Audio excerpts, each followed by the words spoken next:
Okay, so bali ang gagawin natin para siguro hindi kayo malito, combination na lang ng relative velocity tsaka yung resolution and composition. Yung resolution and composition parang yung ginagawa din ninyo noon sa inyong statics, in which given yung isang vector, pwede nating makuha yung kanyang x and y component. So parang ganun yung gagawin natin. Siguro gagamitin na lang natin yung relative velocity sa pagkuha ng angular velocity. So balik tayo doon sa sa figure. Tanggalin ko muna ang mga yan. Okay. So paano nga ba ang resolution and composition? Okay? So kukunin natin yung along and perpendicular component ng isang velocity with respect kung saan natin ilalagay or kung saang link natin siya i-resolve. So kung ang hanapin natin ay yung velocity ng B, kailangan nating i-resolve yung velocity ng A with respect to line AB. Okay? With respect to line AB. Kasi nga, yung A, yung B natin, tsaka yung A, they are connected with line AB. Okay? So, kailangan natin i-resolve yung A, velocity ng A with respect to line AB para makuha yung velocity ng B. So, ang gawin natin, let us extend this line. Yung line AB natin, extend natin yan. Okay? And then, with respect to this line, kukunin natin yung along and perpendicular component. So, kapag sinabing along and perpendicular component, mag-drawing tayo ng line from the end of the velocity ng A perpendicular to this line. Okay? Then, i-delete ko na lang yung sobra.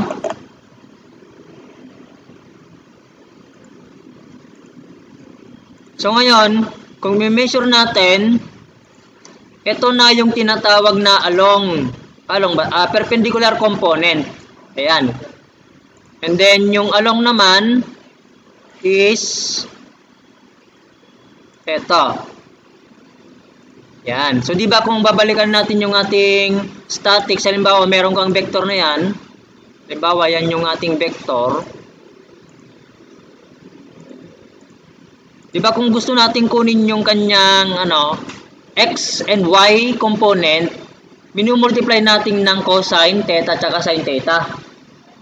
Which is yun na yung perpendicular and horizontal component or yung y and x component niya, di ba? For example, meron tayong line na ganyan.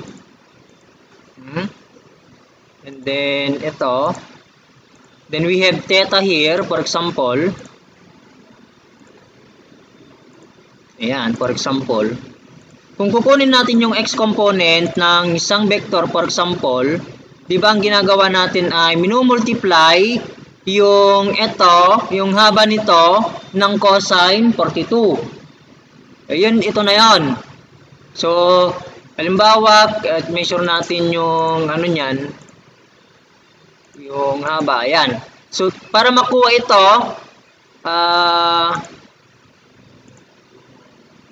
itong 2.0804 na yan, para makuha yan ay yung 2.8083, i-multiply mo ng cosine ng 42.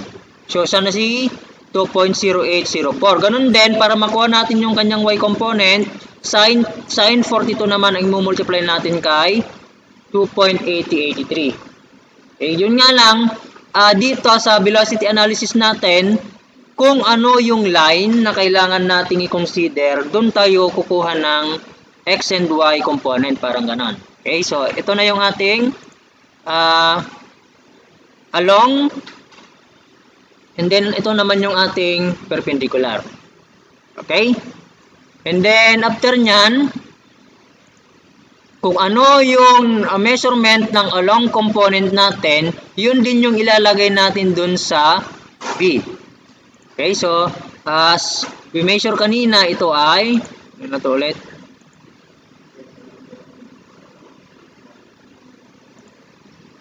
1.5004, no? 1.5004 yan. Kung ano ang distance dito, 1.5004, yun yung distance din na ilalagay natin dun sa B. So, kopyahin lang natin ito. Take note of the direction, kung si A natin, ito, ayan, ay pa-left, ganun din dapat yung direction dun sa may B. Kopyahin lang natin to. Ililipat natin ito dun kay B. Ito na siya. Ayan.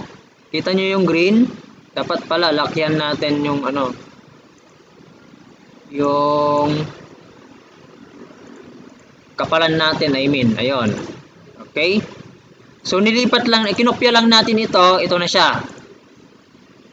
Pare-parehas yan. So, lahat ng lahat ng points doon sa link tree na yan, or sa itong part na to, lahat, ayan, yung A, B, C na yan, or yung link tree natin, lahat nito ay kokopyahin natin. Ipupunta natin lahat doon sa may mga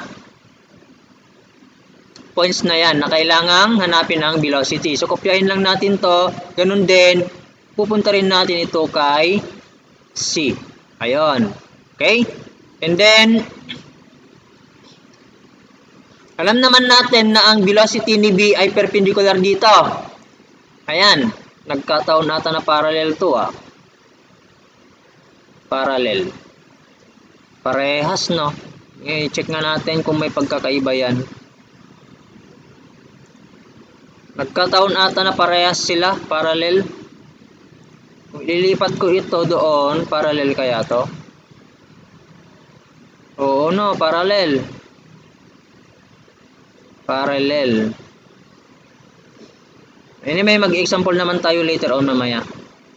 Okay, so since nagkataon class na yung direction ng yung direction ng velocity ng B ay nakaparallel dito, kung ano yung na-measure natin doon, yun siya na rin yun. Ito na yung velocity ng B. No? Yes. Okay, let us continue. So, ito na yung mismo yung velocity ni B, Ito. Ayan, yan na mismo yung velocity ni B.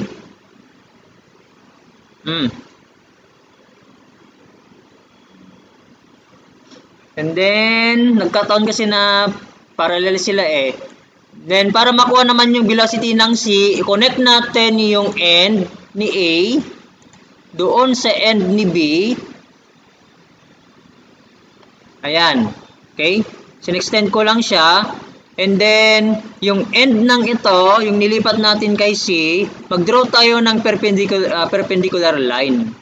So, mag-draw tayo ng perpendicular line. Okay?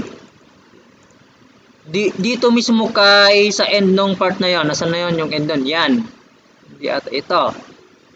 Dapat palitan ko na lang pala yung kulay nito para may distinction, no? Yan, red. Ito yung kanina. Palitan na lang natin ng yellow. Kaya lang napatungan na. Okay? Ayun. Tanggalin ko na to, Then, yung intersection ng line na ito, tsaka yung line na ito, iyon na mismo yung velocity ni C. Okay, so para maiba naman yung kulay, ayan. Iyon na mismo yung velocity ni C. Guess nyo? Sige, gawin nyo.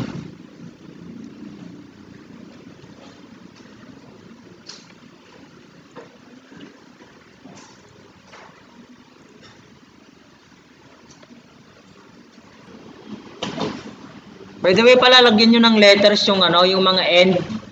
For example, dito, lagyan nyo siya ng A. Then dito, A prime. No? A prime yan. And then, dito, sa may B natin, lagyan natin yung end. Yan ng B. Dito naman ay, tawagin natin ito na C prime. Yung end, no? And then, ito yung C. Magagamit natin yan mamaya. I-explain ko kung bakit kailangan natin lagyan ng letter.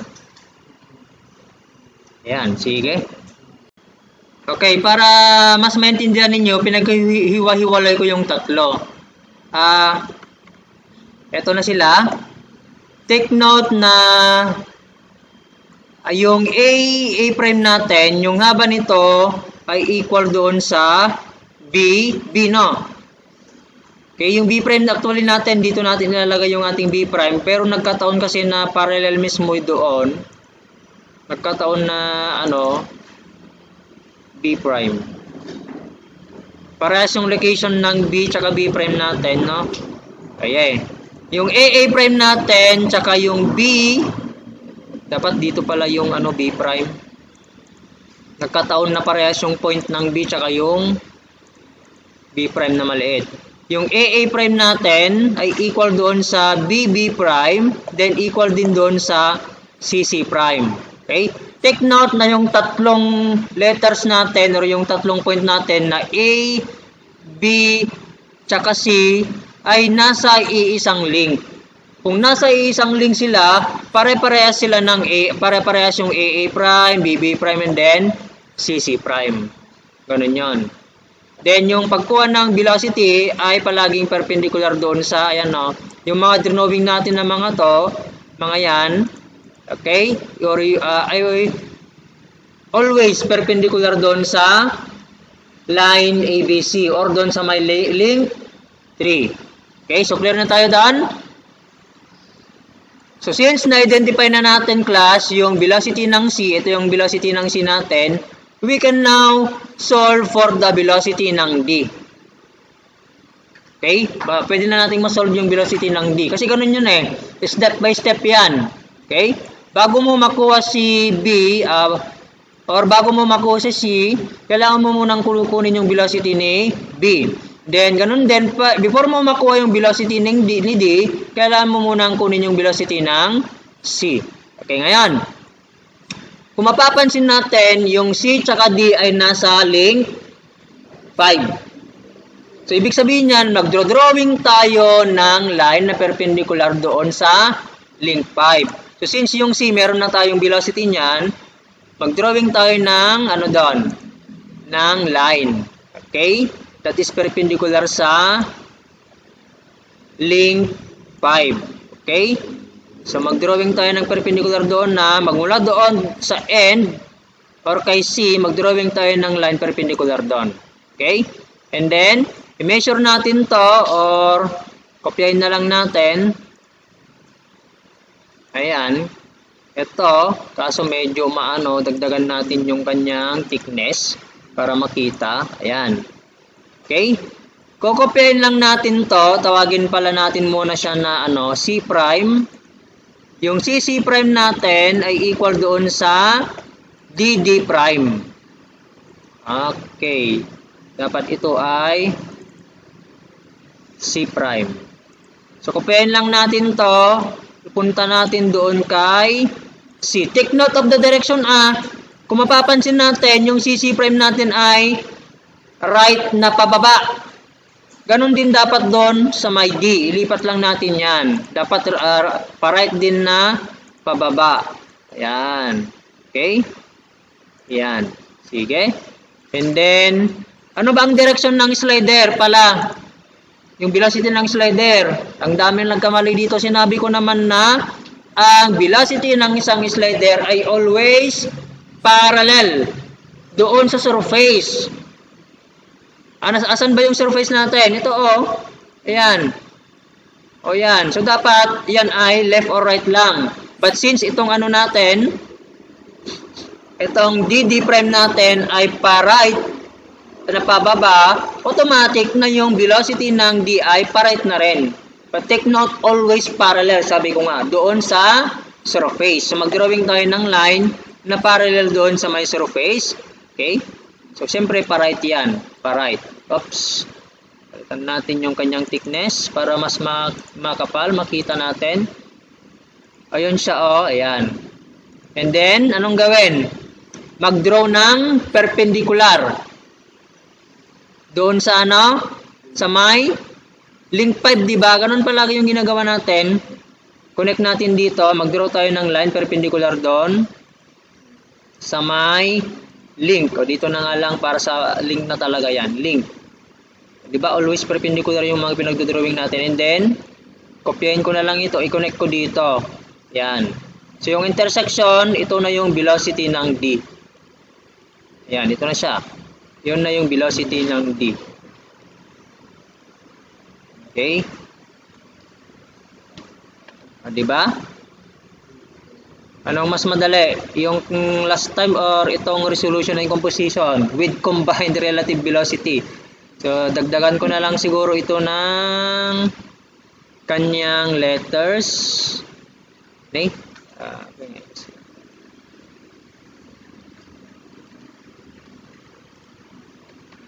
Tawagin ko ito na D, nawala yung D. Ayun, D prime. And then yung pinaka-end, D. Yan. Okay? So, take note yung CC prime natin, tsaka itong DD prime ay parehas. So, sabi ko nga, lahat ng mga along component na yan, yung mga along component na yan, ay pare-parehas kung sila ay nasa iisang link. So, since yung C natin, tsaka yung D nasa iisang link, parehas yan, yung along component. Sige. Gawin nyo. Then, later on, we will solve for the angular velocities. So, ayan. Lahat ng points dyan sa mechanism natin ay nakuha na ang kanilang velocity. Now, it's time para naman kunin yung kanilang angular velocity, no? Okay? So, maglagay na lang ulit tayo ng KB. Let's say for example, no, maglagay tayo ng KB sa problem na ito. Ang KS pala muna. KS. So, gamitin na lang natin yung KS na ginamit natin sa quiz. Ano bang ginamit natin sa quiz? Ang 1 inch natin is equal to 2 feet. Ibig sabihin yan, sa drawing natin 1 inch, but in actual, that is 2 feet. And then yung KB natin na ginamit ay, ang 1 inch natin is equal to 300 feet per second. Okay? So, for example, kunin natin yung angular velocity ng 2. Okay? So, ang angular velocity ng 2, hindi, kukunin natin yung gagamitin natin yung velocity na that is nasa crank 2. Ano ba yung nasa crank 2 natin? Anong point ba yung nasa crank 2? Yung A. So, gamitin natin yung velocity ng A. Velocity ng A, that is equal to ano? Yung distance from Q2 to A. Dapat nilagyan pala natin ng ano yon, ng Q2 dito banda. Yan. Okay? Q2, ayan. So, distance from Q2 to A multiplied by the angular velocity 2. Okay? Kasi andun banda si A. So, yung velocity ng A natin, ano ba ang haba nung kanina, yung velocity ng A natin? Ito. Measure natin kung ano yung haba ng velocity ni A. 3 inch. Oh, ang haba pala. Sinadya kong hinabaan yan para mas accurate yung makukuha, yung mami-measure natin sa actual drawing, no? So, that is 3 inch. So, ang velocity ng A natin in feet per second is 3 inch ito. Kung measure natin sa drawing, but we have a KB ng 1 inch natin is equal to 3 inch at 300 feet per second. So, yan ay 900 feet per second. So, substitute lang natin yon. So, 300 that is 900 feet per second is equal to, ang distance natin from Q2 to A is 1 ba yan? Paki-measure nga. 1. So, 1 yon. So, 1 inch yon, yung distance natin doon. So, 1 inch, kailangan nating mag-multiply ng KB natin na 1 inch sa drawing ay in actual ay 2 feet. Yan. And then, angular velocity ito ng 2. So, magkakancel to, tsaka yan. So, ang may iwan ay radian per second. So, ang angular velocity ng 2 natin is, divide lang natin ng 2 yun. Yung 900 for 50 radian per second. Okay? Ngayon din, for example, si tawag dito, si formula. Okay, so kung titignan natin yung 4 natin, ito yung 4 natin, no? Yung crank 4 natin. Anong point ba ang nasa crank 4? B. So, si B, no? So, ibig sabihin yan, lahat ng any point na nasa crank 4, yun yung gagamitin natin para makuha yung angular velocity ng 4. So, velocity ng 34, bakit 34? Velocity ng B, no? Is equal to yung distance natin from Q4 to B multiplied by angular velocity ng 4. Okay? So, measure natin yung velocity ng yung yung haba ng B. Ano ba yung haba ng B natin? Ito yon, 1.5 ata to kanina. Okay, so 1.5, tama, 1.5 nga siya. So 1.5, velocity ng B natin is equal to 1.5 inch multiplied by kb na ang 1 inch natin is equal to 300 feet per second. Okay, so yan ay 1.5 450, no? Tama ba? Tama. Okay, so 450 feet per second, and then gagamitin natin yan dito sa para makuha yung angular velocity ng 4. So 450 feet per second ay equal sa yung distance pala natin from Q4 to B is, ano yung distance dyan? Sa drawing natin 2 daw. Okay, so 2 inch yung Q4B natin sa drawing. So 2 inch yun multiplied by KB natin ay yung KS pala na 1 inch sa drawing, in actual yan ay 2 feet. So magkakancel na to multiplied by the angular velocity ng 4. Okay, so that is cancel yan. So ang angular velocity ng 4 ay 450 divided by 4 ba yun? Tama, 4. So yan ay 112.5 radian per second. Okay? Ito na. Paano naman kukunin yung angular velocity ng 3? Okay? Ang gawin ko, ilipat ko to para mas maintindihan ninyo. Itong velocity ng A tsaka si velocity ng andito na pala yon. Ito pala yon. Ito yung velocity ng A natin. Ito naman yung velocity ng B. Or sige, compare na lang natin mamaya. Sige. Ito yung velocity ng B, ito yung velocity ng A. I-move ko silang dalawa Okay, or i-copy ko silang dalawa. Ngayon, pagdugtungin ko sa isang point. Take note na ito si A natin. Andito banda si A. Okay.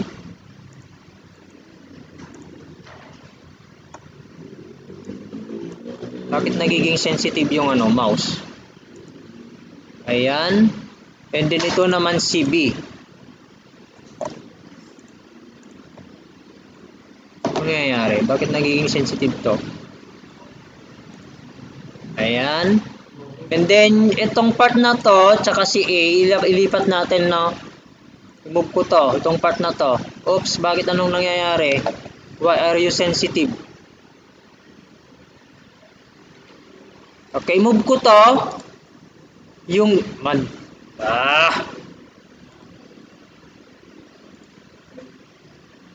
Nako, nagluloko. Sige. Silipat natin si B, doon kay A banda, no? Pag-combinein natin. Yan. Okay? Move. Ayaw pa rin talaga. Paano kaya ang gagawin natin? Okay. So, i-move natin yung B. Lipat natin dito.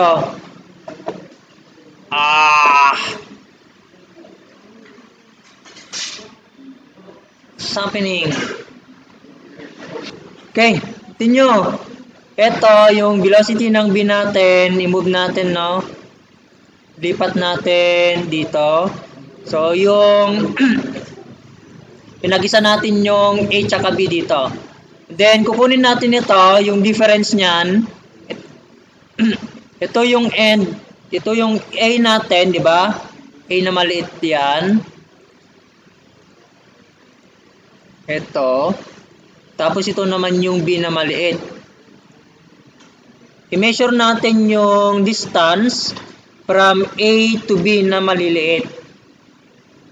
Ayan, measure natin. That is 2.5979. Actually, ito na yung BAB or yung BBA. Depende kasi yan sa direction. Halimbawa, kung gusto natin ng BBA, ayan yung direction ng BBA natin. Paganyan yung direction, no? Okay, kapag BAB naman, yung arrow ay nasa A banda. Anyway, parehas lang naman yung niyan, yung haba. Yung haba ng BAB natin, saka yung haba ng BBA, parehas lang naman yun, no? So, yan ay 2.5979. So, yan yung gagamitin natin para makuha yung yung angular velocity ng 3. Kasi nga, yung A tsaka B natin nasa 3. So, gamitin natin yung BAB. O, diba? Parang may pattern. Yung link 3 natin, andun banda si A tsaka si B. So, gagamitin natin yung BAB para makuha yung angular velocity ng 3. Okay, so balik tayo doon sa natin. Okay. So, para makuha yung velocity, angular velocity ng 3 natin, gamitin natin yung BAB, no? B or BBA or BAB, parehas lang naman yung haba niyan. That is equal to the distance from A to B, o diba, may pattern, or B to A multiplied by angular velocity ng 3. So, kung babalikan natin yung BAB natin kanina, ang haba niyan ay 2.5979. So, BBA, 2.5979. So, inch yan. Multiplied by, may KB tayo kanina na 1 inch is to 300 feet per second. So, cancel. Ang magiging velocity ng BBA is 2.5979 times 300. Yan ay 779, no? 0.37 feet per second. And then measure natin yung distance from A to B sa drawing natin. Ano kaya yung distance niyan?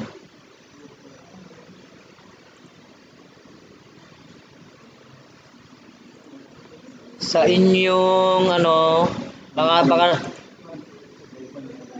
2.75. So 2.73 sa akin. Ay, bakit C? Hindi, A to B pala, no? A to B. 1.75? Okay, so 1.75. Okay? Basta 1.75 yan. So, muna yun. Okay? So, 1.75 yun, ha? So, BBA, 779.37 feet per second is equal to 1.75. Oops. 1.75 sa drawing. But in actual, that is, ang 1 inch natin is 2 feet. So, makakancel to, tsaka yan, and then angular velocity ito ng 3. Ayan, sige. So, ang mako-compute natin na angular velocity ng 3 ay 779.37 divide natin ng 1.75 tsaka ng 222, no? 222.68 radian per second. Okay? But, class, ganito. Pwede naman natin gamitin si C. Kasi nga si C, nasa din, di ba? Nasa 3. Okay, so pwede natin gamitin ang velocity ni C tsaka velocity ni A para makuha yung angular velocity ng 3. Kasi nga, si A tsaka C ay nasa link 3. O, sige, so kung ganon, kunin natin yung difference nun. Asan na yun? Ilipat natin si A tsaka si C, no? Ayan. Copy natin para mas maintindihan. Ayan. And then pag dugtungin, no? Sa isang point. Ito. Ayan. So, andito na si ano natin, si A tsaka si C natin. Nag-isa na sila dito, no? Kopyahin ko lang to. Saan ba yan kanina? Ito. So, ito, andito na banda si A tsaka si C. Palitan ko lang. Ayan, C. And then, i-measure natin yung end ng dalawa. Ito, yan. Ayan. So, actually, yan na si BAC or BCA. So, 4.0818. Sulat na lang natin dito. BAC or BCA is equal to the distance from A to C multiplied by angular velocity ng 3. Bakit 3 ulit? Kasi yung A natin tsaka sa C ay nasa link 3. So, 4.0818. Idiretso ko na to inch multiplied by ang 1 inch natin is to 300 feet per second. Dapat parehas yung makuha natin angular velocity ng 3, no? Kung hindi man parehas yan, hindi yan nalalayaw. Dapat. So, ang distance from A to C natin, i-measure natin yung distance from A to C natin. Yan ay A to C. Ano na yun kanina? 2 point something ata yun.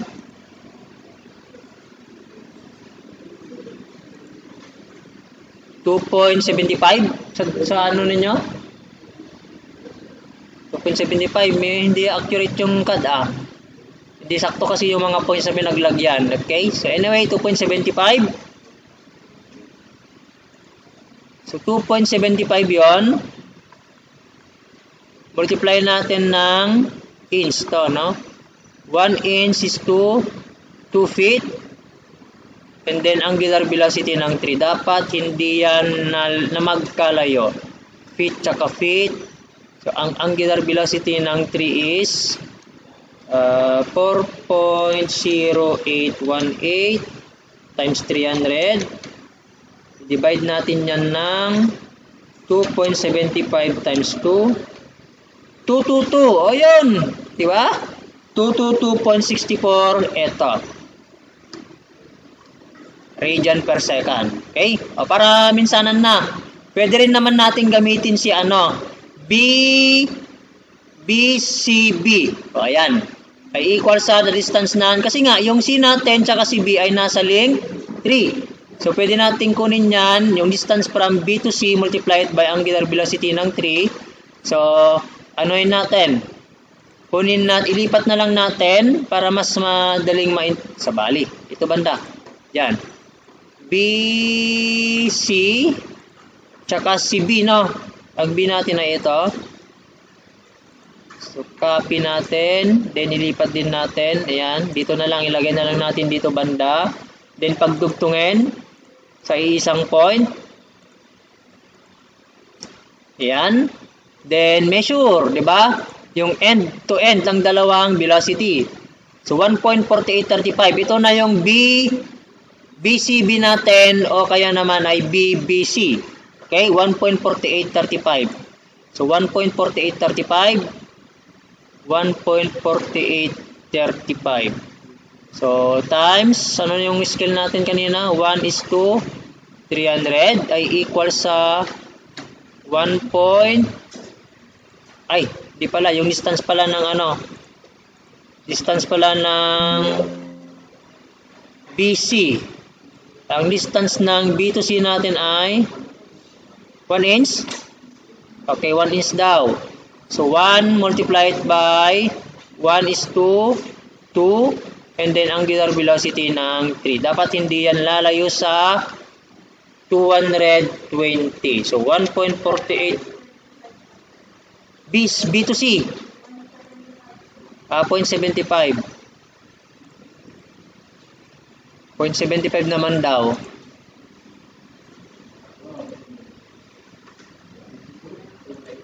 1 mo naman o 1 inch naman. B to C. B to C. O 1. So, okay. So, tuloy natin garod. 1.4835 times 300. I-divide lang natin ng 2 yan. Ayun, 222 pa rin. O, 222.53 radian per second. O, diba? Ang daming paraan para makuha yung angular velocity ng 3. Pare-parehas. Oh, sige. Gawin nyo. Okay. Paano naman ang gagawin natin doon sa angular velocity ng 5? I-measure lang natin to. Since magkaiba sila ng direction, ito, tsaka yan, kung mapapansin natin, ito ay nasa baba ng link 5, di ba? Ito naman, yung DD prime ay nasa itaas ng link 5. Kapag magkaiba sila, yung isa nasa baba, yung isa nasa taas, plus. So, measure lang natin to.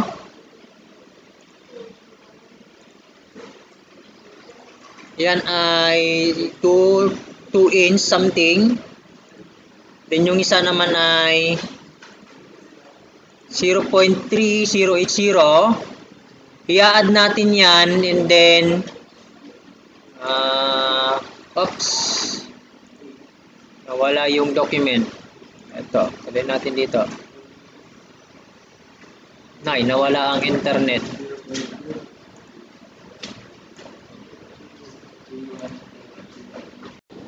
So ayun, so i-add lang natin to. So that is 2.0415 plus 0.3080. So, yan ay 2. Sabi na lang natin 2.35 yung BCD or BDC, no? Okay? So, 2.35. Yan. So, ang velocity ng DC is equal to 2.35 inch. And then, gamit ang KB natin na 1 inch is to 300 feet per second. Ayan. 2.35. Yan ay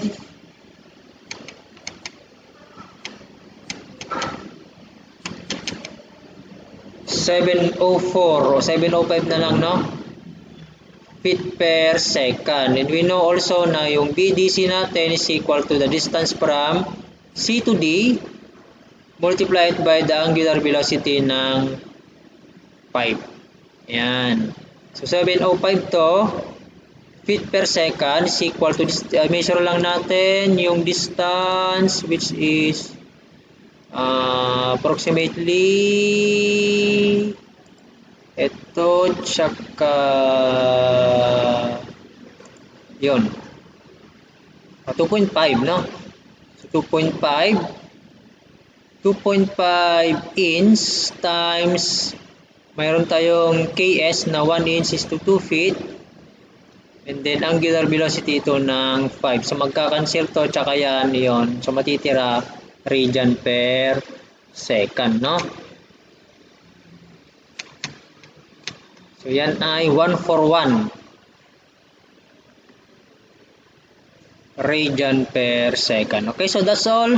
So ganyan yung proseso ng pagkuha ng velocity ng points sa isang mechanism gamit ang combination ng relative velocity method tsaka ng resolution and composition.